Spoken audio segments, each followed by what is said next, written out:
Hi అండి. YouTube ప్రేక్షకులకు ఫ్రెండ్స్కి నా యొక్క ధన్యవాదాలు. మరుగుమందు గురించి పూర్తి వివరాలు చెప్తానండి.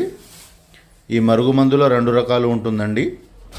ఒకటి కడుపుకు పెట్టేది, రెండవది బట్టలకు, చెప్పులకు, వంటికి, తలకు పూసేది. అయితే మనం చూపించే ఈ మరుగుమందు పౌడరు మనకు కడుపుకు పెట్టేదన్నమాట. అంటే తినే దాంట్లో కానీ తాగే దాంట్లో కానీ కలిపి పెట్టేది. అంటే బిర్యానీలలో కానీ, చికెన్లో కానీ, మటన్లో కానీ, కూరలలో కానీ, జ్యూస్లలో కానీ ఈ విధంగా కలిపి పెట్టవచ్చు.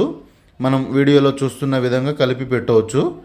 ఇది మనం పెట్టేటప్పుడు ఇందులో చింతపండు కానీ నిమ్మకాయ కానీ తగలవద్దు. పులుపు తగలకుండా పెట్టాల్సి ఉంటుంది. చాలామందికి తెలియక పులుపు తగిలి పెడతారు. అంటే చార్లలో వాటిలో పెట్టకూడదు. పెడితే ఏమవుతుందంటే